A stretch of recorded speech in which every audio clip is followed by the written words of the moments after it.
ॐ ज्ञानतिमिरान्धस्य ज्ञानञ्जनशलाकया चक्षुरुन्मीलितं येन तस्मै श्रीगुरुवे नमः।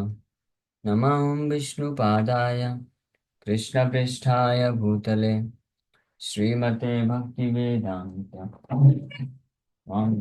नामिने।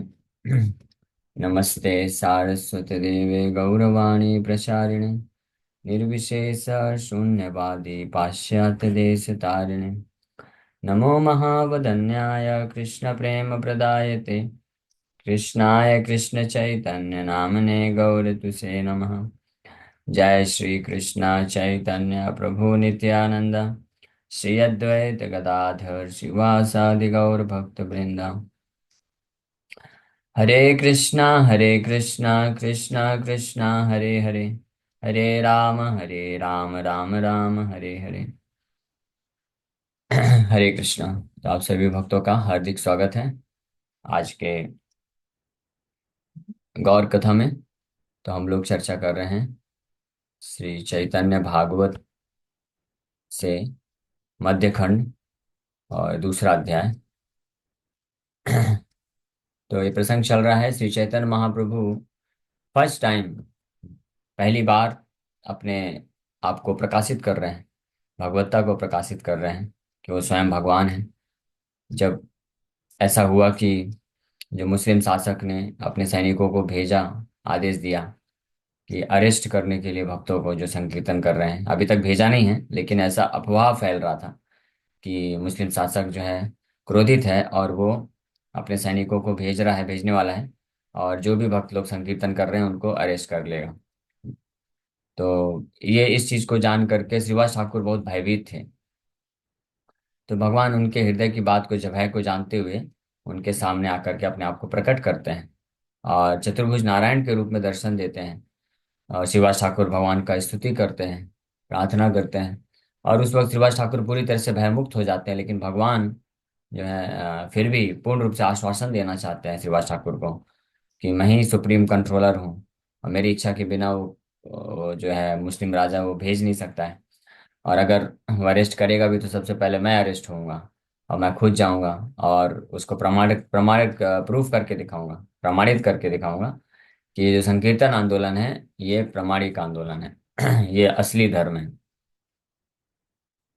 तो ऐसा करके फिर मैं उसको बोलूंगा कि आप आपके जितने भी काजी हैं, मुल्ला हैं, सबको बुलाओ और उनको बोलो कि जो भी लोग वहाँ पे हैं, पशु पक्षी हैं, उनको जो है भगवान के प्रति प्रेम उत्पन्न करके दिखाए। वो नहीं कर पाएंगे, फिर मैं सबके सामने जो है न केवल इंसान व मनुष्यों को बल्कि हाथी, घोड़े और सभी पशु पक्षी, इनको भी कृष्ण का नाम कीर्तन कराऊंगा और उनको जो है वो आंखों से अश्रुधारा बहेगी कृष्ण के प्रेम में।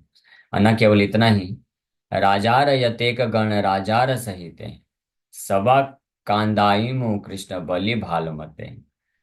I will induce everyone to chant the name of Krishna and cry, including the king and his subjects।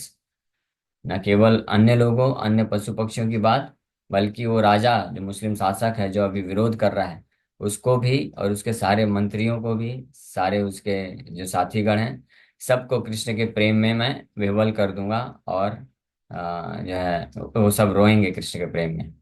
अद्भुत। ऐसा बढ़िया पनिशमेंट दे रहे हैं, ऐसा पनिशमेंट हमको भी मिल जाए।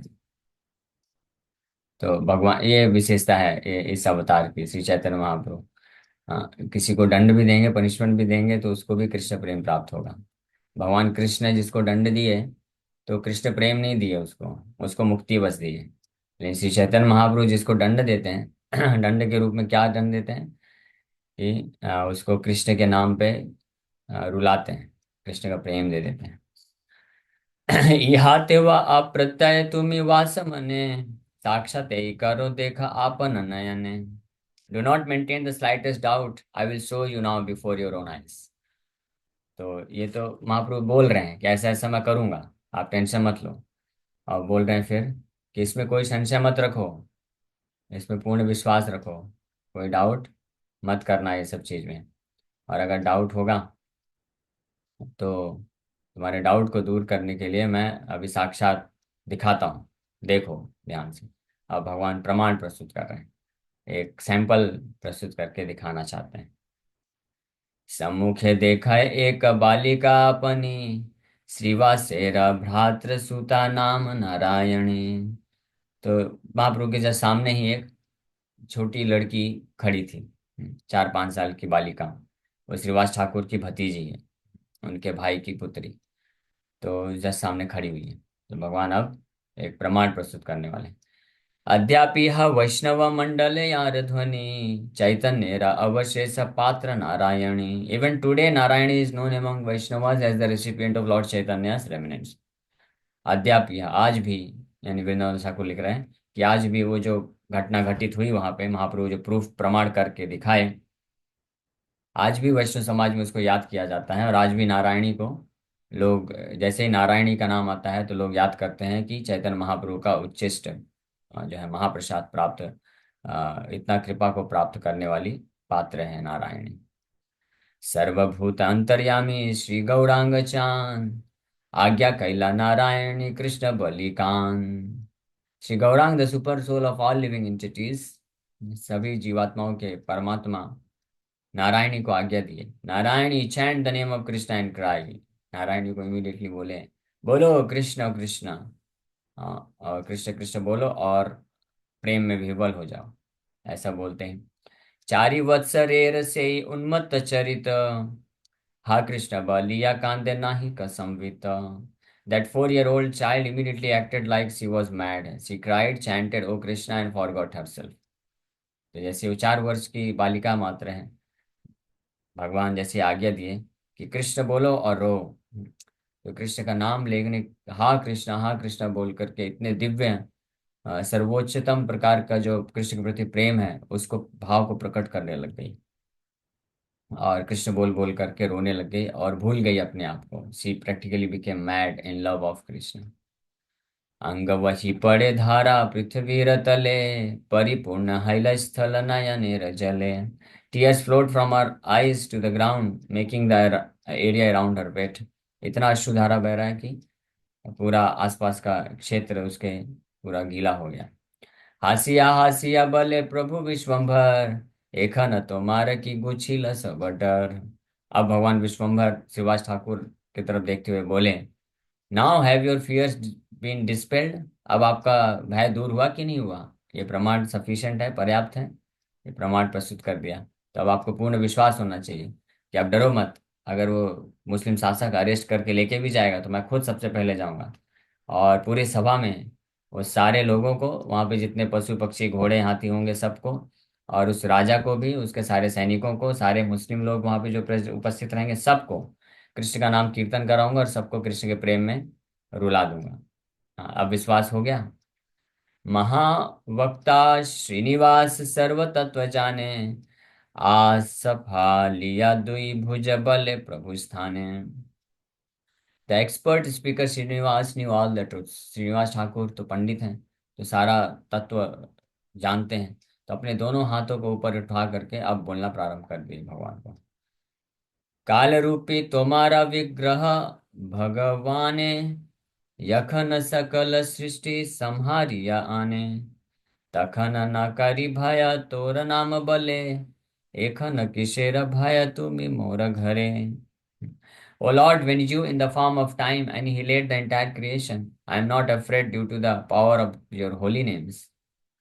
So what is there to fear now that you are personally present in my house? आप भगवान, हे भगवान, आप काल के रूप में पूरे सृष्टि का विनाश करते हैं। हाँ, और मैं हर प्रकार के भय से मुक्त हो जाता हूँ केवल आपके नाम का उच्चारण करने मात्र से। तो अब जब आप खुद पर्सनली, व्यक्तिगत रूप में हमारे घर में उपस्थित हैं, तो क्या भय हो सकता है? इसमें कोई भय होने का तो संभावना ही नहीं होता है। जब आपके नाम लेने मात्र से सारा भय नष्ट हो जाता है, तो आप खुद उपस्थित है तो भय कैसे हो सकता है? न कर मत पराशांत रूपे, नाक्षन्ति नो में अनिमिषो लेढ़ी हेति। येषाम हम प्रिय आत्मसुतश्च, सखा गुरु सुहृदो दैवमीष्टम। कपिल देव महाराज जी बोलते हैं। बलिया आविष्ट हैला पंडित श्रीवास, गोष्ठी रसहित देखे प्रभुर प्रकाश। तो ये सब इस तरह से बोल करके श्रीवास पंडित जो है आविष्ट हो गए प्रेम में। He became overwhelmed and his associate saw the lord's opulences. और अपने सभी गोष्ठी मतलब अपने सभी परिवार वालों के साथ भगवान के ऐसे इस प्रकार के ऐश्वर्य का दर्शन कर रहे हैं। चारि वेद यार देखी बारे अभिलाष, ताहा देखे श्रीवासे रयत दासीदास। चारों वेद भी जिनके ऐश्वर्य को देखने के लिए इच्छा रखते हैं परम भगवान के, लेकिन देख नहीं पाते हैं। वेदेषु दुर्लभम, हाँ, अदुर्लभम आत्मभक्तौ। वैदिक साहित्यों के लिए भी जो अत्यंत दुर्लभ हैं, लेकिन आत्मभक्तौ अपने शुद्ध भक्त श्रीवास ठाकुर जैसे भक्त के लिए बड़े सुलभ हैं, अदुर्लभ हैं। और न केवल श्रीवास ठाकुर बल्कि श्रीवास सेर यत दासी दास।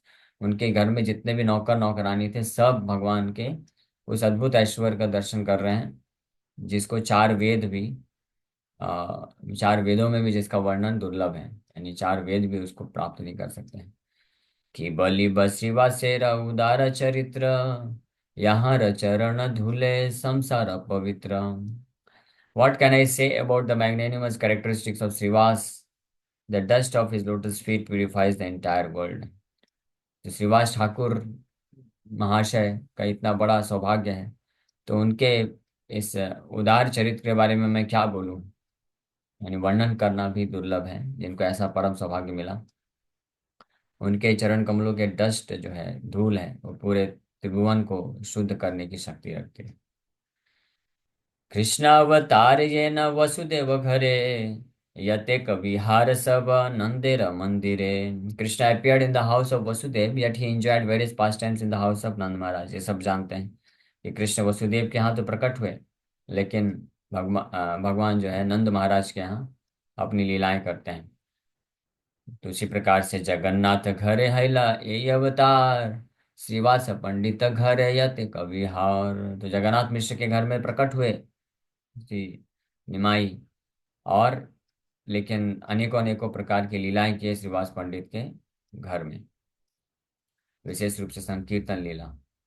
श्रीवास आंगन इसलिए फेमस भी है संकीर्तन लीला के लिए। और पूरी रात संकीर्तन महाप्रभु अपने 200 विशेष भक्तों को लेकर के पूरी रात संकीर्तन करते थे श्रीवास ठाकुर के आंगन में एवरीडे। सर्व वैष्णव वेर प्रिय पंडित श्रीवास, तान बाड़ी गेले मात्र साबारा उल्लास। Srivas Pandit was most dear to the Vaishnavas. They all became filled with joy on entering his house. Shrivas Thakur सभी वैष्णवों को अत्यंत प्रिय थे। वैष्णव में प्रधान श्रीवास ठाकुर। और उनके घर में, उनके संपर्क में आने में, उनके घर में प्रवेश करने मात्र से सारे वैष्णव अत्यधिक आनंद को महसूस करते थे। अनुभवे यारे स्तुति करे वेद मुखे, श्रीवासेरा दास दासी तारे देखे सुखे। The Supreme Lord, who is offered heartfelt prayers by the Vedas, was easily seen by the servants and maid servants of Srivas Thakur. ऐसे परम भगवान जिनका स्तुति वैदिक शास्त्र पूरे हृदय के साथ करते हैं, ऐसे परम भगवान का दर्शन न केवल श्रीवास ठाकुर को बल्कि उनके दास दासियों को बड़े आसानी से प्राप्त हो रहा है। उनको कोई अलग से कुछ भक्ति या तपस्या करने की आवश्यकता नहीं पड़ी। भगवान खुद ही बोल दिए कि आपके घर में जितने भी दास दासी हैं वो सबको बुलाओ, सबको मैं अपना अद्भुत दर्शन और ऐश्वर्य प्रदान करूंगा। एतेक वैष्णव सेवा परम उपाय, अवश्य मिलाए कृष्ण वैष्णव कृपाय। इसलिए प्रूफ है, that is why service to the Vaishnavas is the top most process, for by the mercy of the Vaishnavas one certainly attains Krishna. तो ये प्रूफ है, ये प्रमाण है कि किसी शुद्ध वैष्णव का सेवा करने से ये सबसे परम उपाय है। This is top most process, जिसके कारण ऐसे वैष्णव की कृपा से भगवान कृष्ण को व्यक्ति निश्चित रूप में प्राप्त कर लेता है। शिवास ठाकुर के से संबंध होने के मात्र से और उनके घर पे उनके रहने, उनका सेवा करने मात्र से उनके घर में जितने भी दास दासियां थी उन सबको भगवान की कृपा मिल गई और दर्शन प्राप्त हो गया, उद्धार हो गया। उसी प्रकार से श्रील प्रभुपाद जी के घर में रहने मात्र से और अपनी कैपेसिटी के अनुसार छोटा सा छोटा दास दासी बन करके उनका सेवा करने मात्र से हम भी श्री चैतन्य महाप्रभु की कृपा को प्राप्त कर सकते हैं। ये सबसे परम उपाय है, सर्वश्रेष्ठ उपाय है वैष्णव कृपा के माध्यम से। श्रीवास रे आज्ञा कैला प्रभु विश्वम्भर, न कहियो ये सब कथा काहारो गोचर। अब फाइनल अपना ये जो लीला की है, भागवत भगवत प्रकाश की लीला, अपने आप को नारायण के रूप में दर्शन कराए और सभी दास दासियों को भी दर्शन कराए। अब श्रीवास ठाकुर को बोल रहे हैं भगवान, do not disclose this topics to anyone. ये बहुत ही गुह्य है, किसी को बताना नहीं कि मैं ही भगवान हूँ, किसी को पता नहीं चलना चाहिए। तो भगवान मना कर दिए। बाह्य पाई विश्वम्भर लज्जित अंतर, आश्वास या शिवा से रे गेला नीचे घर। On regaining external consciousness, Vishwambar felt somewhat ashamed. After solacing Sivas, he returned home. तो अभी तो शिवास ठाकुर और उनके सभी दास दासियों परिवार वालों के ऊपर कृपा करने के लिए भगवान नारायण के रूप में अपने आप को प्रकट कर दिए। लेकिन जैसे ही पूरा ये लीला समाप्त हुआ, वापस से बाहरी चेतना में आए। हाँ, क्योंकि बाहरी चेतना में तो वो तो विश्वम्भर वैष्णव के रूप में है, भगवान के भक्त के भाव में है ना। तो बाहरी चेतना में आए तो अब उनको थोड़ा सा लज्जा होने लग गई। क्यों? क्योंकि वो इतने श्रीवास ठाकुर इतने सीनियर, इतने महान भक्त हैं, और उनसे पूजा प्राप्त किए, उनसे अर्चना प्राप्त किए और स्तुति प्राप्त किए। तो वो तो भगवान के भाव में थे उस वक्त, तो प्राप्त कर लिया और आज्ञा भी दी है, स्तुति करो मोर, मेरा स्तुति करो। लेकिन जब वापस से विश्वम्भर भक्त के भाव में आए तो थोड़ा सा लज्जित हो गए, अरे क्या कर लिया मैंने। अब लेकिन शिवास ठाकुर को सांत्वना दे करके घर चले गए चुपचाप, मना कर दिया किसी को बताना नहीं। सुखमय हैला तबे श्रीवास पंडित, पत्नी वधु भाई दास दासी रस सहित। तो इस प्रकार की अद्भुत लीला का दर्शन करके और श्री चैतन्य महाप्रभु की कृपा को प्राप्त करके श्रीवास ठाकुर अपने पत्नी, भाइयों और उनकी पत्नियों, उनके भाइयों, उनके अपने दास दासियों, सब लोग मिलकर के बड़े आनंदित हो गए। श्रीवास करिला स्तुति देखिया प्रकाश, यह ये सुने से है कृष्णदास। यह है फलश्रुति। यानी आप में से जो भी भक्त लोग आज की कथा सुन रहे हैं और पिछले रविवार और उसके भी पिछले रविवार, 2-3 ऐसे दिन से ये कथा चल रही थी दूसरा अध्याय की, तो जिन्होंने भी इसको सुना है ध्यान पूर्वक, तो तो वृंदावन दास ठाकुर गारंटी दे रहे हैं, से ही है कृष्णदास। तो वो निश्चित रूप में कृष्ण का दास बन जाएगा। हरि बोल। तो ये एक बहुत ही अद्भुत चीज है। ये फलश्रुति सुनने में ही अद्भुत आनंद आता है। हाँ, तो इसलिए चैतन्य चरितमृत, चैतन्य भागवत जो ग्रंथ हैं, ये बड़े अद्भुत हैं। इसमें फलश्रुति भी दिया गया है तो केवल और केवल कृष्ण भक्ति दिया गया है, शुद्ध भक्ति, वो भी, और कोई भौतिक प्रलोभन नहीं दिया गया है। भागवत में तो कई जगह पे जो है फलश्रुति, वास्तव में भागवत का असली फलश्रुति तो कृष्ण के चरण कमल में शुद्ध प्रेम है, वो असली फलश्रुति है। हाँ, और वही उद्देश्य भी है। लेकिन फिर भी भागवत से आकर्षित हों ताकि लोग, क्योंकि ज्यादातर लोग भौतिक लाभ चाहते हैं, तो उनके ऊपर कृपा करने के लिए सुखदेव गोस्वामी, और उस सभा में भी कई लोग बैठे थे जो शुद्ध भक्त नहीं थे, परीक्षित महाराज को जब सुना रहे थे, तो इसलिए सुखदेव गोस्वामी उन सब पे कृपा करने के लिए, उनको इनकरेज करने के लिए कि ये लोग कथा सुनते रहें और बारंबार सुने, इसलिए कुछ भौतिक लाभ भी बताए हैं। जैसे गजेंद्र का मोक्ष हुआ, तो वो कथा सुनेंगे तो भय से मुक्त हो जाएंगे। और इस प्रकार से ये सब अलग अलग प्रसंग में ऐसी फलश्रुति दी गई है, जिसका उद्देश्य यही है कि जो लोग शुद्ध भक्त नहीं हैं वो लोग आकर्षित रहें और सुनते रहें, और अल्टीमेटली जो असली फल है, कृष्ण के प्रति प्रेम, मिल जाएगा। लेकिन चैतन्य चरितमृत और चैतन्य भागवत ग्रंथ में वृंदावन दास ठाकुर ऐसा कोई भौतिक फलश्रुति तो बोल ही नहीं रहे हैं। यानी इससे ये भी प्रमाणित होता है कि पोस्ट ग्रेजुएट स्टडी है, यानी ये केवल जो है शुद्ध वैष्णव के लिए है, जो ऑलरेडी भक्त हैं उनके लिए है, ताकि वो लोग इस प्रकार की फलश्रुति चाहते हैं, वो यही फलश्रुति चाहते हैं कि हम कृष्ण के चरण कमलों में प्रेम प्राप्त करें, कृष्ण के दास बन जाएं, कृष्ण का सेवा मिल जाए। और ये फलश्रुति वो सुनेंगे तो बहुत प्रेरित हो जाएंगे और खुश हो जाएंगे, और वो बारंबार इसको पढ़ेंगे, श्रवण करेंगे। तो इसलिए भक्तों को प्रेरणा देने के लिए ये ग्रंथ है केवल।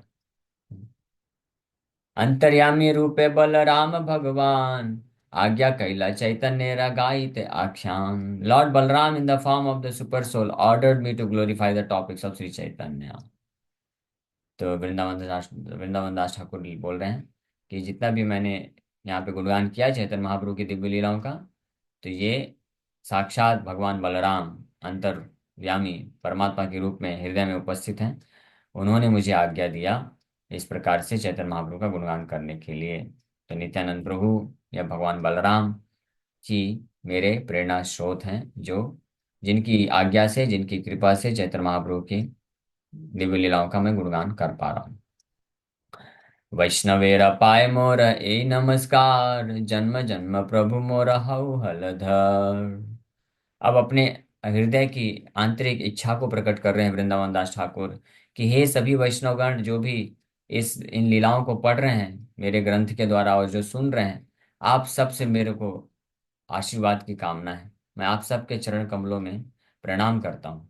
हाँ, और आप केवल यही आशीर्वाद दीजिए, यही कृपा करिए मेरे ऊपर कि जन्म जन्म प्रभु मोरा हऊ हलधर, भगवान बलराम या भगवान नित्यानंद प्रभु जन्म जन्म मेरे मालिक बन के रहें, मास्टर बने रहें, मैं उनका दास बन के रहूं।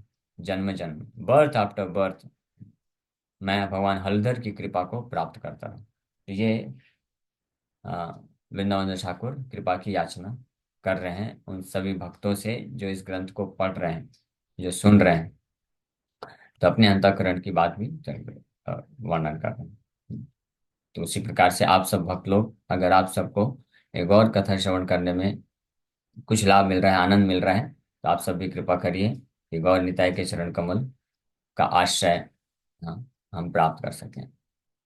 नरसिम्हा यदु सिंह ये न नाम भेद, यही मत जानी Nityananda Baladev. Just as Narasimha and Yadu Simha are different names for the same person, I know that Nityananda and Baldev are different only in name। उसी प्रकार से नरसिम्हा यदुसिंह है, भगवान नरसिंह के ही नाम है एक, यदुसिंह भी। तो एक ही व्यक्ति के दो नाम है, उसी प्रकार से एक ही व्यक्ति के दो नाम बलराम और नित्यानंद। तो ऐसे भगवान बलराम या नित्यानंद प्रभु मेरे जन्म जन्म में स्वामी बने रहे, यही मेरी इच्छा है। चैतन्य चंद्रेर प्रिय विग्रह बलाई, एबे अवधूत चंद्र करिया रे गाई। Baladev is the dearest personality to Chaitanya Chandra. He is now known as Avadhut Chandra।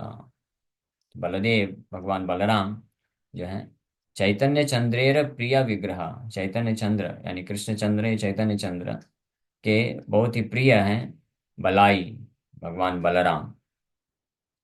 और अभी वो अवधूत चंद्र के नाम से विख्यात हैं। मध्य खंड कथा भाई सुनाए कचिते, वत्सरे का कीर्तन करिला न मते। O brothers, please hear attentively the topics of Madhya Khand which describe the Lord's Kirtan pastimes over the course of 1 year। इस मध्य खंड में, अभी मध्य खंड प्रारंभ हुआ है, दूसरा अध्याय ही हुआ है। दूसरे अध्याय में इनॉग्रेशन कर दिया है श्री चैतन्य महाप्रभु ने, संकीर्तन आंदोलन को उद्घाटित कर चुके हैं। और अब वृंदावन ठाकुर रिक्वेस्ट कर रहे हैं कि आप सब लोग एक चित्त दे करके, यानी पूरे ध्यान से मध्य खंड के जो टॉपिक्स डिस्कस किए जाएंगे आगे आने वाले दिनों में, तो उसको बड़े ध्यान से सुनिए। हाँ, क्योंकि ये जो मध्य खंड की लीलाएं हैं, ये चैतन्य महाप्रभु के द्वारा एक साल में जो भी संकीर्तन आंदोलन किया गया उसी का कुछ वर्णन करने का प्रयास किया जाएगा। हाँ। श्री कृष्ण चैतन्य नित्यानंद चांद जान, वृंदावन दास तछुपद युगे गान। So accepting Sri Chaitanya and Nityanand Prabhu as my life and soul, I, Vrindavan Das, sing the glories of their lotus feet। Shri Chaitanya Mahaprabhu Nityanand प्रभु ही जिनके एकमात्र प्राण हैं, जीवन हैं, ऐसे वृंदावन दास ठाकुर उनके चरण कमलों का महिमा का गुणगान करते हैं। तो यहाँ पे ये दूसरा अध्याय कंप्लीट होता है।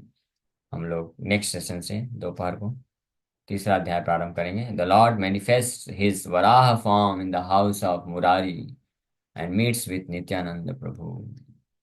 चैतन्य महाप्रभु नारायण रूप दर्शन दिए दिए दिए श्रीवास ठाकुर को। अब इस अध्याय में वर्णन आएगा कि कैसे मुरारी गुप्त को चैतन्य महाप्रभु अपने वराह रूप का दर्शन कराते हैं और नित्यानंद प्रभु से उनका मुलाकात होता है। ये बहुत ही अद्भुत प्रसंग है और ये हृदय को बिल्कुल छू जाने वाला प्रसंग है। ये अध्याय बहुत महत्वपूर्ण है। पहली बार इस अध्याय में चैतन्य महाप्रभु नित्यानंद प्रभु से कैसे भेंट होता है इसका वर्णन किया जाएगा। नित्यानंद प्रभु का जन्म जो है एक चक्र धाम में हुआ जो राढ़ देश में है, जो कि दूर है। आई थिंक 150-200 किलोमीटर दूर है मायापुर से। और भगवान तो मायापुर में है। तो नित्यानंद प्रभु, जब श्री चैतन्य महाप्रभु 20 वर्ष के हुए, तब फर्स्ट टाइम नित्यानंद प्रभु का उस समय उम्र 32 वर्ष हुआ। और नित्यानंद प्रभु जो है तीर्थ भ्रमण कर रहे थे। 12 साल की उम्र में नित्यानंद प्रभु घर छोड़ के निकल जाते हैं और पूरे भारत में तीर्थ भ्रमण करते हैं 20 वर्षों तक। और इंतजार करते रहते हैं कि कब श्री चैतन्य महाप्रभु याद करेंगे और उनको बुलाएंगे और वो मिलने के लिए आएंगे। तो तब तक वो मायापुर आए नहीं। पूरा तीर्थ भ्रमण किए, वृंदावन गए, वृंदावन में रहते थे। और श्री चैतन्य महाप्रभु जब याद करते हैं तो नित्यानंद प्रभु तुरंत वहाँ आ जाते हैं। फर्स्ट टाइम उनका मीटिंग होता है नंदन आचार्य के घर में, तो नवदीप में। तो नित्यानंद प्रभु से कैसे भेंट होती है नंदन आचार्य के घर में श्री चैतन्य महाप्रभु की, इसका बहुत ही अद्भुत वर्णन यहाँ पे किया जाएगा इस अध्याय में। और साथ ही साथ में मुरारी गुप्त को वराह का रूप का दर्शन भी कराएंगे। तो आप सब भक्त लोग आइए, हर रविवार को एक और कथा होगी। और अभी हम लोग इस अध्याय को नेक्स्ट दोपहर की क्लास में चालू कर देंगे। Thank you very much. Hare Krishna Krishna Krishna Hare Hare, Hare Ram Ram Ram Hare. Yes, किसी भक्त का कोई प्रश्न है? हरे कृष्ण प्रभु जी। हरे कृष्ण। प्रभु जी, हम गृहस्थ है और बिजनेसमैन है, तो पहले फल के ऊपर ही ध्यान जाता है हमारा। तो आपने, यस। हाँ, तो आपने ये फल बताया, फल श्रुति जो अध्याय सुनेगा वो कृष्ण का दास बन जाएगा और गौर निताई के चरण कमल में उसको आश्रय मिलेगा, राइट? यस। हाँ, तो वही संदर्भ से वो जो श्रीनिवास पंडित को जब मतलब डिफिकल्टी आई थी, मतलब सत्संग में और ये सब कथा कीर्तन में, तो उन्होंने, उनको खुद भगवान ने आके मतलब आश्वासन दिया था कि भाई आपको डरने की जरूरत नहीं है ये मुस्लिम शासक से। आप हाँ। बिल्कुल निश्चिंत हो जाइए, आई विल बी देयर। तो हम क्या, तो ये समझ सकते हैं कि भगवान भी जब हमारी मुश्किल आती है, तो हम तो मतलब पंडित श्रीनिवास जितने तो नहीं है, लेकिन कैसे उनके जैसे बन सकते हैं हम। और उनके जैसे। और हमारी एक चीज ये होती है कि हम छोटी छोटी चीजों में जो भगवान को बुलाते, कभी ऑटो नहीं मिली तो बोलते हैं भगवान ऑटो दे दे, बारिश आ रही है तो हे भगवान बारिश रुका दे। ऐसी छोटी छोटी चीजों में हम ईश्वर को बुलाते हैं। तो ऐसा नहीं है ना कि बार बार बुलाते हैं ऐसी छोटी चीजों के लिए, तो फिर वो बड़ी चीज में भगवान बोलता है बस अभी हो गया आपका कोटा पूरा। हाँ। तो क्या नहीं आप। नहीं, ये पहले दूसरे प्रश्न, दूसरा जो आपने बोला उसका उत्तर देता हूँ। तो ये बहुत अच्छी बात है कि अगर हम छोटी छोटी चीज़ के लिए भी भगवान को याद करते रहते तो ये परेशान करना नहीं हुआ। इसी बहाने, इसी के कारण हम एटलीस्ट याद तो कर रहे हैं, कृष्ण हम्म। को नाम तो ले रहे हैं, कृष्ण को स्मरण कर रहे हैं। भौतिक भौतिक चीज़ के लिए ही सही, लेकिन याद तो कर रहे हैं। वो याद करने मात्र से ही हम शुद्ध हो जाएंगे। तो इसलिए वो बिल्कुल करते रहना चाहिए, उसमें कोई दिक्कत नहीं है। जी प्रभु। और हालांकि हालांकि हमको हमेशा भगवान पे निर्भर रहना चाहिए। भगवान ठीक है, हम भगवान को बोलेंगे भगवान ऐसा ऐसा परिस्थिति आप कुछ करिए, फिर भगवान जो भी करें उसको स्वीकार कर लेना चाहिए पूरे श्रद्धा के साथ। और दूसरा रहा कि श्रीवास ठाकुर जैसे भक्त तो हम नहीं बन सकते, वो तो उनका इटर्नल पोजीशन है, वो बहुत ही एग्जॉल्टेड है। लेकिन जरूर हम उनके पद चिन्हों में पालन करके हम भगवान की कृपा को आकर्षित कर सकते हैं। और वो ऐसे कर सकते हैं, श्रीवास ठाकुर जब परेशानी में हुए तो उन्होंने क्या किया, उन्होंने भगवान का स्तुति करना चालू किया, भगवान को प्रार्थना करना चालू किया, भगवान को जो है बहुत इंटेंसली वो याद करना चालू कर दिए। हाँ, तो इस तरह से भगवान को जब कोई भक्त बड़े तीव्र भाव से, शुद्ध भाव से, इंटेंसिटी के साथ स्मरण करता है, नाम जप करता है, स्पेशली स्मरण करना मतलब नाम जप करना, तो भगवान निश्चित रूप में कुछ न कुछ योजना बना करके उस भक्त को मदद करते हैं। इस प्रकार से मदद करते हैं ताकि वो भक्ति में आगे बढ़ सके।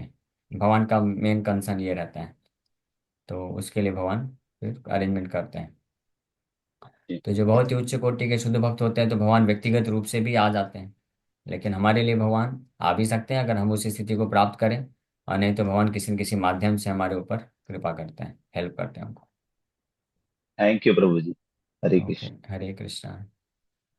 हाँ, प्रभु यस जी, माधव प्रभु। श्रीवास ठाकुर जी तो जानते होंगे ना कि चैतन्य महाप्रभु भगवान है, तो ये नारायण स्वरूप दिखाने के पीछे कोई स्पेशल कारण है क्या? नहीं, नहीं जानते थे, भगवान छुपा के रखे थे अपने आप को। प्रकट नहीं किए थे। तो शिवाज ठाकुर को तो छोड़िए, अद्वैत आचार्य को भी नहीं पता चलने दिए भगवान। अद्वैत आचार्य तो महाविष्णु हैं, उनको भी नहीं पता चलने दिए कि वो कृष्ण है चैतन्य महाप्रभु। इसलिए भगवान कृपा करके दिखाए शिवाज ठाकुर को, और अद्वैत आचार्य को भी आगे चल के दिखाने वाले हैं अपना रूप का दर्शन। Thank you Prabhu ji. Okay, yes Vartika माता जी, आपका कुछ प्रश्न है? वर्तिका सिंह माता जी, आप कुछ बोल रही थी, ठीक है जितेश को। हरे कृष्ण प्रभु जी, दंड में प्रणाम। हरे तो कृष्ण। मुझे ये पूछना था कि किसी को भी या भगवान के भक्तों को भी कब आभास होता है कि अ, मन, एक कोई पर्टिकुलर मनुष्य या जो बहुत महान भक्त है वही भगवान है। नहीं नहीं, ये आभास वाली बात नहीं है, ये फैक्ट है। ये हमेशा ऐसा नहीं है कि कोई महान भक्त भगवान है करके। भगवान हम्म, भगवान है, और उनका वर्णन शास्त्रों में रहता है। ऐसा कभी हम्म, नहीं हो सकता कि कोई बहुत भक्ति करेगा फिर उसको आभास हो जाएगा कि या तो मैं भगवान हूँ या तो कोई दूसरा भक्त, हम्म, महान भक्त, वो भगवान है। हम्म, नहीं, ऐसा नहीं है। हम्म, वो फिक्स हरे है, कृष्ण। कृष्ण ही भगवान है, वो रिजर्व्ड है, वो हम्म, पोजीशन रिजर्व्ड है। जैसे हम और चैतन्य अन्य किसी के महाप्रभु लिए। को भगवान कहते हैं। हाँ, तो चैतन्य महाप्रभु को हम भगवान इसलिए नहीं कहते हैं क्योंकि वो भगवान, चैतन्य महाप्रभु को कुछ लोगों ने आभास कर लिया कि वो भगवान है, इसलिए भगवान नहीं हम्म, कहते हैं। ठीक शास्त्र है। में प्रमाण है। कई हम्म, शास्त्र, प्रामाणिक शास्त्रों में, रिवील्ड स्क्रिप्चर्स में वर्णन है चैतन्य महाप्रभु भगवान है। और चैतन्य हम्म, महाप्रभु फिर दिखाए भी अपने विराट रूप को भी दिखाया, षडभुज हम्म, निमाई रूप को दिखाया, कृष्ण का रूप का दर्शन कराया, वराह रूप का दर्शन कराते हैं, राम अवतार का दर्शन कराते हैं, नारायण का रूप का दर्शन कराए। तो ये भी खुद करके भी दिखाए, और शास्त्रों में भी वर्णन है। उस बेसिस हम्म, पे हम चैतन्य महाप्रभु को भगवान स्वीकार करते हैं, ना कि किसी कुछ भक्तों ने उनको आभास किया कि वो भगवान है। हम्म। ठीक है। और प्रभु जी, ऐसा कई बार होता है कि हमें ऐसा दर्शन जैसा महसूस होता है कि कोई भगवान ने दर्शन दिए, नींद में स्पेशली। नींद में क्या, वो दिन में भी, नींद में हो या जागृत अवस्था में, भगवान हमेशा दर्शन दे रहे हैं। It's just a matter of consciousness. आप अगर चेतना में हैं तो आप भगवान का हर समय दर्शन कर सकते हैं, because Krishna is non different from his energy. भगवान अपनी शक्ति से अभिन्न है। कृष्ण बोलते हैं सूर्य चंद्र मेरी आंखें हैं। आप, हम लोग हर दिन सूर्य और चंद्र को देखते हैं, तो immediately we should remember these are eyes of Krishna. भगवान कृष्ण की आंख है, देखो कृष्ण का दर्शन हो रहा है। भगवान, हम पानी पीते हैं, रसो हम अब सुकौनते या, भगवान बोलते हैं कि I am the taste of water. हम पानी पीते हैं, जूस पीते हैं, उसका जो टेस्ट है which quenches our thirst, that is Krishna, वो कृष्ण है। बुद्धिमताम अस्मि, बुद्धिमान लोगों का मैं बुद्धि हूँ। जो सुंदर लोग हैं उनकी सुंदरता मैं हूँ, गुणवान लोगों का मैं गुण हूँ।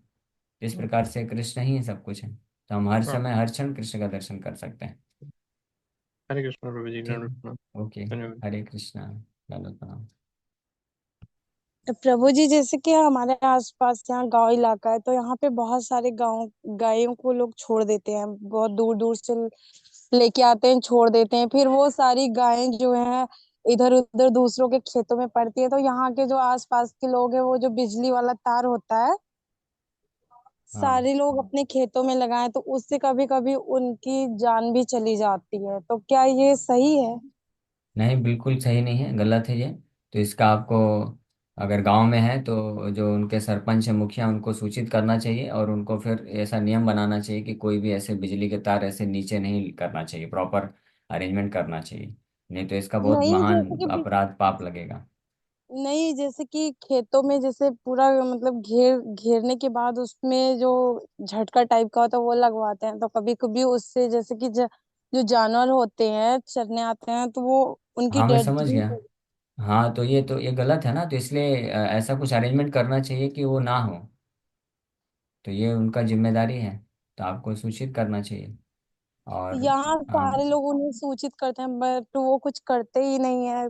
तो सारे लोग तो फिर आपसी में। अपने तरफ से हम ये कर सकते हैं कि जो गाय इधर उधर घूमती हैं, जिनका कोई नहीं है देखने करने के लिए, तो अगर हम उनको पालन पोषण कर सकते हैं तो अपने पास रखना चाहिए, नहीं तो फिर किसी गौशाला वालों को सूचित करना चाहिए और उनको हैंड ओवर कर देना चाहिए उनकी सुरक्षा यहाँ के पे लिए। गौशाला की भी स्थिति ऐसी है ना, कि जैसे कि 2-2.5 महीने से ज्यादा वहां गाय जी ही नहीं सकती है, मतलब उनकी बहुत ज्यादा बीमार हो जाती हैं।